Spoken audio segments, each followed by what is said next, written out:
Good morning. Welcome back. Your time 8:41 now. Time for Style Saturday. And this morning we're talking about how to apply your foundation correctly. You see many women, mainly at the grocery store, who their face is one color and their neck is another color, or their foundation is streaky. So Ron is here today to talk to you about how to eliminate that problem. That's right, and give a very smooth complexion and kind of also give you that porcelain look to it. Yeah. And so the very first thing that I wanted to talk about was that what you want to do is you want to find a foundation brush, which is key to it, okay?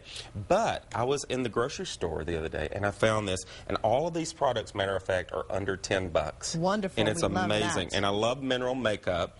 And so this one actually has a brush on the end, so there's your foundation brush. Exactly. You don't have to spend extra money on the brush. So, okay, you got to stick with me, and you're going to think, oh my gosh, what is he doing? So what you want to do is you want to make sure that you make it really, really, really streaky, okay? And so what you want to do is blend it in. Go ahead and take your time to kind of blend with this brush a little bit. But you want it to be really almost like wet looking. And then after you're done with this process, then you're going to let it dry for just a few moments. Okay? You follow me here? I'm following you. I'm following you. Here we go, because I've done the other side, and then I'm going to show you how you're going to get that porcelain complexion. Now, some foundation is dry foundation, so can you achieve the same look with the dry foundation as opposed to the wet foundation? No, I prefer the wet foundation because, like I said, also, especially if you're going to be taking family pictures or if, you know, whatever it may be, just if you happen to be a model or whoever, or a television newscaster or whatever it could be. And what I do is also, another tip of mine was that I go ahead and put the foundation on pretty thick, and like I said, let it dry. And so we're going to go to the other side, and then this is the other key component, and it's called a kabuki brush. I love that. And I love a kabuki brush. So we're going to go, this side has already had the application. It's already pretty much blended, right?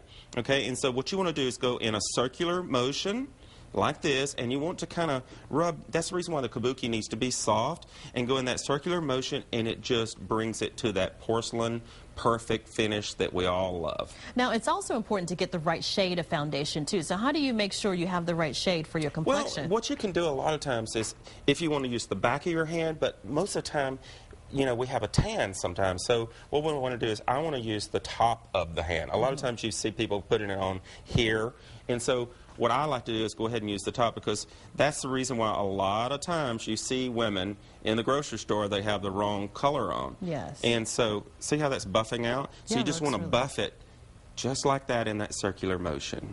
Now, why a kabuki brush as opposed to any other kind of brush? What's special about this particular brush? Well, it's round, okay? It has this round shape to it. And also, like I said, it's really, really, really soft. But you really want to make sure that you go in those circular motions like that and just buff it out perfectly. Awesome. Okay. And you don't have to spend a lot of money on foundations. You can get foundations at your local not convenience store, but your local pharmacy and even department stores as well. That's right. And there are some tips. We have that up right now, and we'll also have the tips on our website at kxan.com. So make sure you check our website later today. Thank you, Ron, for being here. That's a great tip. Thank you. And remember, you can go to Now Austin That's and right. read my Now blog. Austin. That's right.